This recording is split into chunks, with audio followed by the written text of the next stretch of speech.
किसान संवाद करने वो जिले में आ रहे हैं, न कि किसी पार्टी का कार्यक्रम करने। तो ये मेन बात है, उसको सुनना ही नहीं चाहते हैं। संविधान में है ऐसी चीज, अब जो हमारे को करे आदमी उसे रोक दे।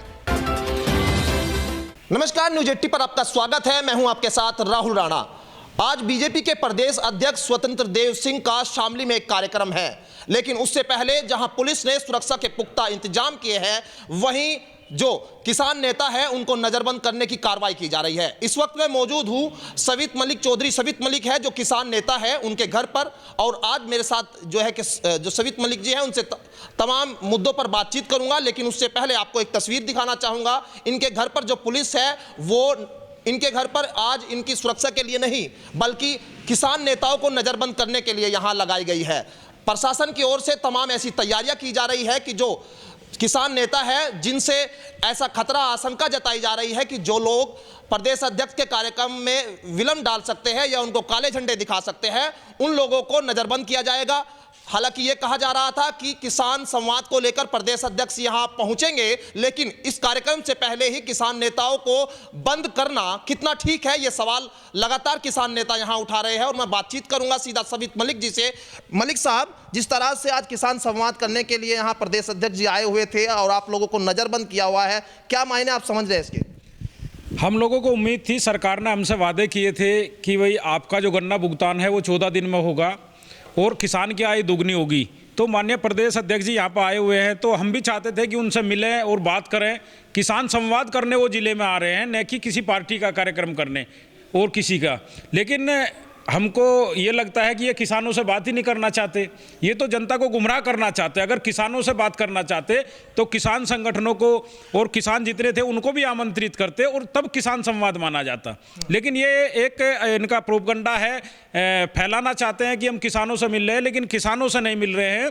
और यहाँ पर हम लोगों की इच्छा ये थी कि हम जो पीड़ा है किसानों की वो इनको बताएं, लेकिन ये हमारी बात सुनना ही नहीं चाहते हैं। कल बिजनौर में जिस तरह से किसानों ने कल विरोध किया है, काले झंडे दिखाए, क्या इस तरह का कार्यक्रम आप लोग भी यहां करना चाहते थे? क्या यह आशंका थी? नहीं, हम लोगों को तो ये था कि भाई हमको पूछना है कि आप लोगों ने 14 दिन में गन्ने का भुगतान का वादा किया था, तो हमारा भुगतान नहीं मिल रहा है, वो क्यों नहीं मिल रहा है? और गन्ने के भाव की बात थी और खेती की जो आय बढ़ाने की बात थी उसकी थी, बिजली के जो बिल बढ़े हुए हैं उत्तर प्रदेश में उनकी बात थी। लेकिन जो ये मेन बात है उसको सुनना ही नहीं चाहते हैं। ये लोग तो जो है अपने कार्यक्रम करते हैं, सीमित कार्यक्रम करते हैं और जाकर दिखाते हैं कि हम किसानों के बीच गए। लेकिन ये उदाहरण के तौर पर आप देख सकते हैं कि जितने भी किसान संगठन हैं उनको ज़्यादातर लोगों को नज़रबंद कर लिया गया है और किसानों से मिलना ही नहीं चाह रहे हैं। किसान नेता भी तो इस जब संवाद करेंगे तो वहां कौन लोग पहुंचेंगे? किसान नहीं पहुंचेंगे क्या वहां पर संवाद के लिए? अब ये तो हम कह नहीं सकते कौन पहुंचेगा, क्योंकि हम लोगों को तो घर पे ही रोक लिया गया है। हम लोग जाना चाहते हैं लेकिन हमको जाने नहीं दिया जा रहा है। तो अब हम तो ये नहीं बता सकते कि किसान पहुंचेंगे कि व्यापारी पहुंचेंगे, लेकिन हमको ये लगता है कि इनके अपने ही पदाधिकारी वहां पहुंचेंगे, किसान वहां पर कोई नहीं पहुंचेगा। किसान नहीं पहुंचेंगे। देखिए, जो दरोगा जी भी बैठे हुए हैं, कब तक आप लोग यहाँ पे रहेंगे इनके साथ? अग्रिम आदेश तक, जब तक अगला आदेश नहीं मिलता तब तक रहेंगे यहाँ।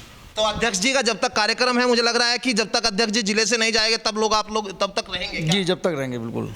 तो साफ तौर पर देखिए, जो तस्वीरें हैं वो साफ तौर पर बयां कर रही है और बता रही है कि जब तक प्रदेश अध्यक्ष शामली में रहेंगे तब तक किसान नेताओं को इसी तरह से नजरबंद रखा जाएगा। कहीं ना कहीं इससे पहले कई सारी चीजें होती थी कि जब भी पहली सरकारों में कभी ऐसा नहीं देखने को मिलता था कि जब सत्ताधारी पार्टी के अध्यक्ष जनपद में पहुंचते थे कि क्या उनका इस तरह से विरोध होता था। लेकिन अब तस्वीरें किसान आंदोलन के बाद कहीं ना कहीं बदलती जा रही है। कुछ लोग और हैं मेरे साथ बातचीत करने के लिए, गाँव के लोग हैं। बाबा जी, आप लोग बताएंगे कि थोड़ा सा क्या माहौल आप लोगों को लग रहा है कि जो ये हो रहा है, इससे पहले कभी होता था किसानों के साथ? नहीं, कुछ नहीं होता है, ये भी हो रहा है जो कुछ हो रहा है। हाँ, तो बातचीत करना चाहते हैं आप लोग अध्यक्ष जी से? करवा ले, करेगा बात नहीं। अच्छा, आप बताइए, आप लोग कहना क्या चाहते हैं अध्यक्ष जी से? हम तो अध्यक्ष जी से यही पूछना चाहते थे कि हमारा गन्ने का परमिट क्यों नहीं हुआ? 14 दिन में आपने वादा किया था, प्रधानमंत्री ने, मुख्यमंत्री ने, सबने वादे किए थे। हमारा गन्ना मंत्री है यू के तौर बदल जा मैडम को, तो इसे बात बुझे जाके यू पुलिस को ला जाए मेरे पीछे, इन्हें पकड़ो, बंद करो, वो करो। ऐसा कौन सा चीज़ है संविधान में अब जो हम अमन करें या हम अमन को रोकें, जो हम कहीं जाके वो करें बात बुझ जाए उससे क्यों रोकें? संविधान में है ऐसी चीज़? अब जो अमन को करे आदमी उसे रोक दे, या सरकार की क्या नीति है हमारी समझ में नहीं आ रही। लोगों को कहाँ ले जाना चाहा, सारा देश बेच दिया इन्होंने टोटली, कि सारा रंगा बेच दिया। इससे पहले जितनी सरकारें आए उन्होंने 3 युद्ध लड़े, कहीं देश कोई चीज़ नहीं बेची गई, और इन्होंने कोई युद्ध नहीं लड़ा, कुछ नहीं, इन्होंने सारा देश बेच दिया, सारी भर्ती पुलिस सब बेच दिया, सब प्राइवेट होकर। किसानों के तमाम आरोप है, लेकिन साफ तौर पर जिस तरह से किवाना में इससे पहले विरोध हुआ बीजेपी नेताओं का, इससे पहले जो विरोध हुआ भैंसवाल में विरोध हुआ, कहीं ना कहीं ये आशंका जताई जा रही थी कि जो प्रदेश अध्यक्ष जब यहां पहुंचेंगे तो किसान नेता विरोध कर सकते हैं। तो एक तरह से देखा जाए तो ये उस विरोध को दबाने का भी एक तरीका है प्रशासन की ओर से, और अब जब तक प्रदेश अध्यक्ष यहाँ रहेंगे तब तक इन किसान नेताओं को इसी तरह नज़रबंद रखा जाएगा। लेकिन जो सवाल है वो अभी भी मीडिया के माध्यम से उनसे पूछ रहे हैं बीजेपी के नेताओं से कि कृषि बिल का क्या होगा, क्या आने वाली जो उनकी फसल है, क्या उनकी नस्ल है वो बच पाएगी। सहयोगी कमल शर्मा के साथ राहुल राणा, न्यूज़ 18 शामली।